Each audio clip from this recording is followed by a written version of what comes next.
All right, well, welcome everybody. Thank you for being here with Aziza and me. Aziza, wave to everybody. Hi.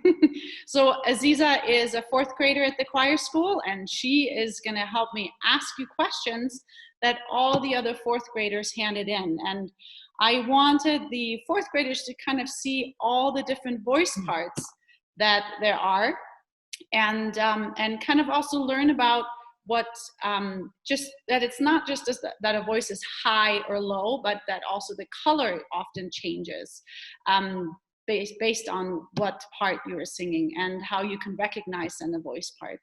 And so let's go ahead. Are you all ready? I think what we're going to do, I think I would like to start with Grace singing something for us, and okay, kind of showing maybe some of the extremes of your range, unless it's too early for that. I don't know. Well, I was going to sing a little bit of like the opening of Pamina. Ooh, that's great. Okay.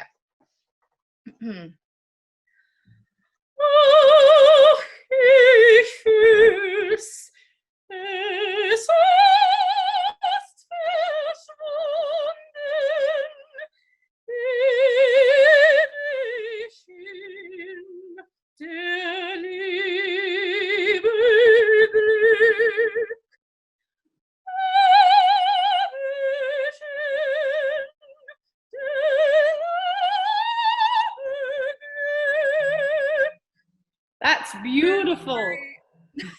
Thank you. That was really, yes, thank you. That was really beautiful. And I loved how you showed us how high your voice can go up. Do you happen to know what pitch that is, the upper voice, the upper note? That's a B flat. That's a B flat. So fourth graders, you were listening, so that's above the staff, okay? So the B flat above the staff, so that's pretty high up. So excellent. I love how freely your voice is moving and how light it sounds up there as well. Thank you. Thank you. So fourth graders, if you now remember Grace's voice, and we're going to go on to Michelle and ask her to sing something. And so Michelle is the mezzo-soprano, so that's kind of in range a little lower than a soprano, but mezzo-sopranos sometimes have to sing high notes as well. So Michelle. Yeah, I actually thought I'd sing a little bit from Odan Fatale from Giancarlo to really show that we do have to do the up and the down in our mezzo lives.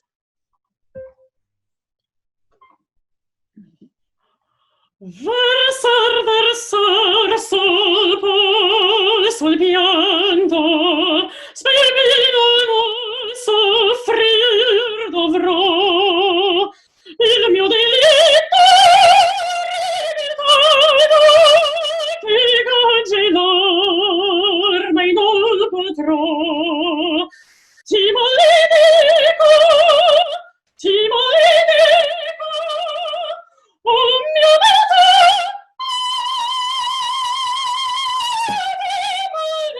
Dio, ti maledico, oh mia beltà. Wow, that was fantastic. Thank you. So just so the kids can kind of get an idea, what is the highest note and what is the lowest note? The highest note is written as a C flat, but I'm sure they know that also means B. Yeah, as a B. So it's not. And then the lowest one, when you went right back down, is the C flat right under. C. So fourth graders, if you're thinking about your music staff once you're listening to this, that's a big range. So I think that's important to remember. And I think you could hear that Michelle's voice is darker in color than Grace's. But most of her singing is a little lower than where the soprano is going to sit. But she does have to sing every once in a while a note that's in the extremes. So you still have to train those voices as well, those notes as well. So that was gorgeous. Thank you. All right, let's move on to Melanie. So going further down in the range for the female voices. I thought I would just sing a few exercises to show you how I work the lower range and just to go down a little further. That's great.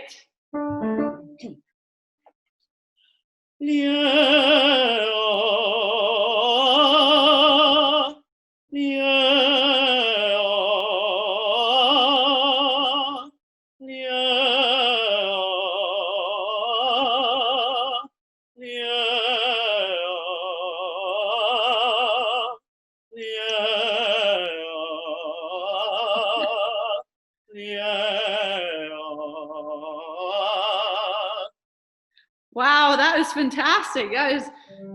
So where did we end up? What was that pitch? I know. I think that was an E flat. Wow. That is fantastic. So again, I think we can really hear how your voice is even richer in color. It's a very dark sounding sound, like in a good way dark sounding, but it's much fuller than we heard from Grace and even Michelle as well. So we can tell the lower we go, it seems like the fuller and darker kind of the color of the voices. Let's go down to Jeff, and then I'm trying to think with how they can compare the voices, and we'll do Ty at the very end, I think. So let's do Jeff next, okay? Awesome. What do you have for us? Let's see. I have two little excerpts from some music of Bach. So there's a cantata, which is just a solo cantata, Widerstehe doch der Sünde, which is very low, and then the beginning of the Agnus Dei from the B minor Mass, which is, for me, pretty high. So great.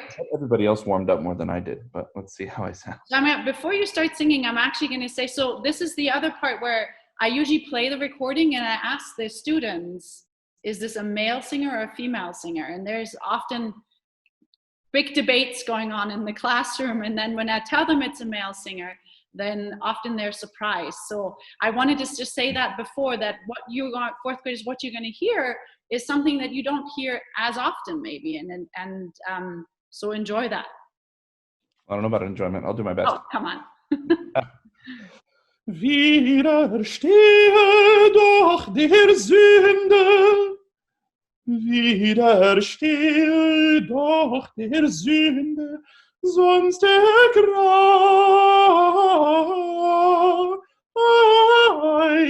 dich ihr Gift. Or, that was awesome. Agnus Dei,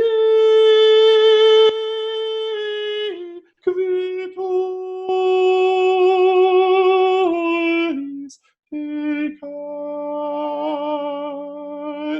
mundi.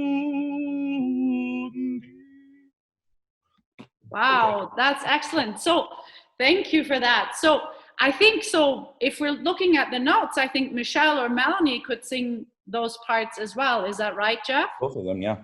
Mm-hmm. Yeah, so how does that historically come together? So why are you singing that and they could sing it? So you're a guy and they're girls. Well, in Bach's day, probably this would have been a boy whose voice changed very late, maybe 17 or 18, which was pretty standard back in the 1700s. Just depended what kind of voice it was.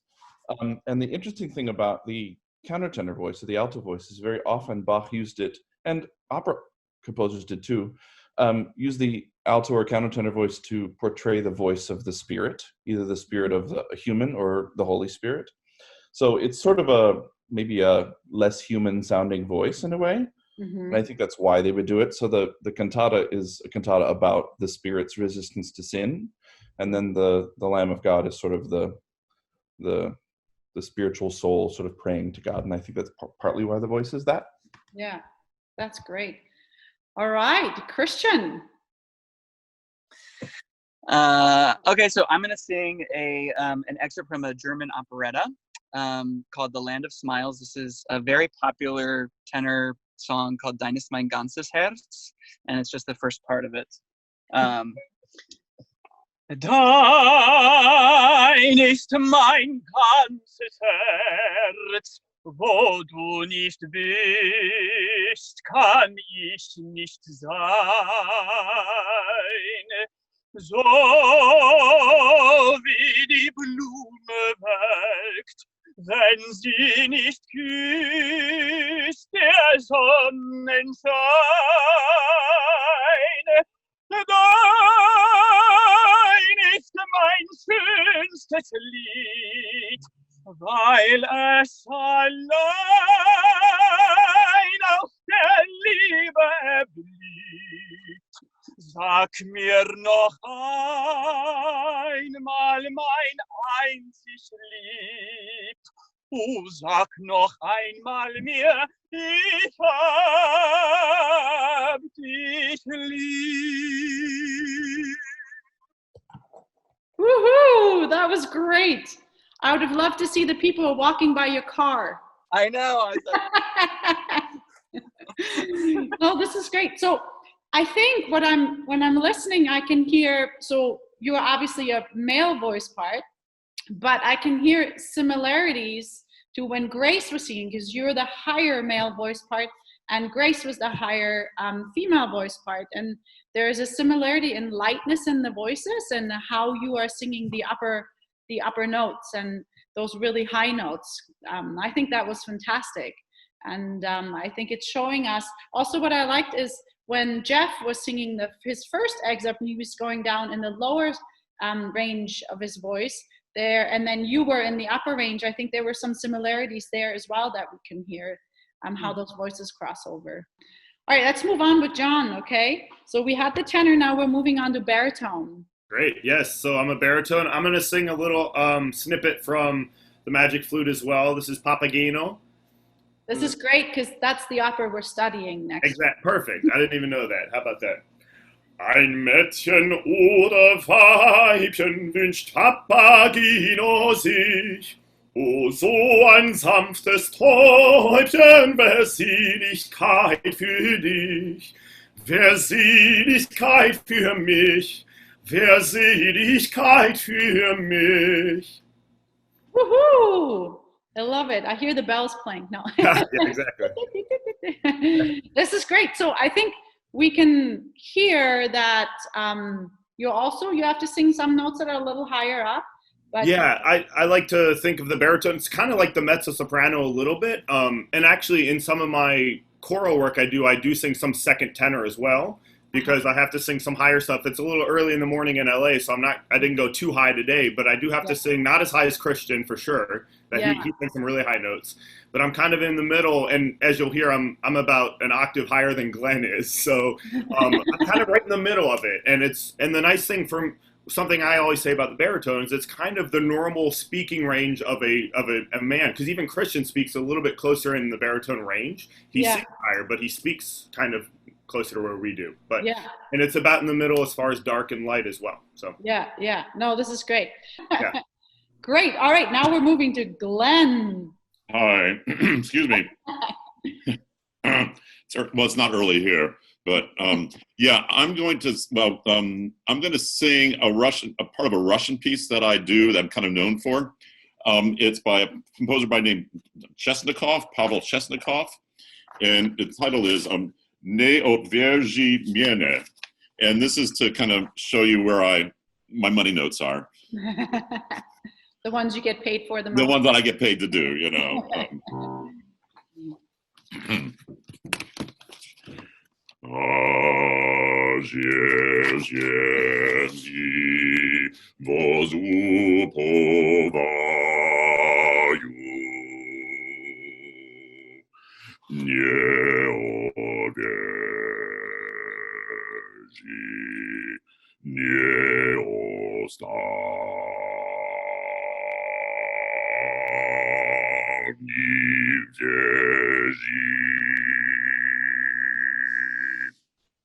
Wow, that was fantastic. I saw Ty's eyes get really, really big when you started singing. What do you think of that, Ty? Have you ever heard something like that before? No. It was really cool, though. I didn't know you could sing that low. Yeah. Well, I started on the C below the bass staff. Wow. And then I went down to the G below that. So that was the long one. So there aren't many people that have that note, you know. That's why I get the jobs. You know? Can I he's literally one of the few in the world who can do that. So. Yeah. Yeah. I know. It's fantastic. That was excellent. And it's also it's not just how low you can sing, it's the color of your voice as well that is just it's so different. Well, good. Well, thank you. Ty, your turn now. So now, Ty, the reason I asked you to be here is because for younger students, sometimes it's hard to connect with, these are all adults. Well, where does my voice part fit in, right? So, and again, usually I just play a recording and I ask them, is this a woman or a man? And of course, everybody always says it's a woman. So, and it shows that you as a boy are actually singing in the range before your voice changes that the sopranos, mezzos, and altos are singing in. So why don't you go ahead, Ty, and sing something for us? So I'm going to sing a piece by Handel. Well, it's like 10 measures, but from the second movement in the Gloria. Of the Gloria. All right, go get started.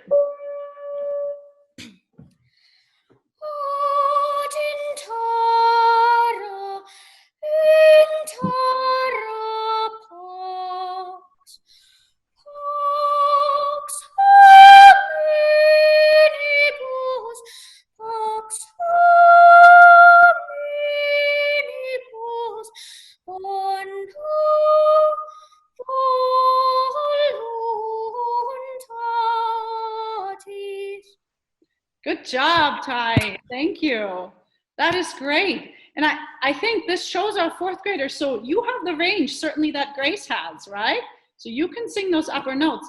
But the difference I think we're hearing is what John was talking about. So you are not singing with vibrato, are you?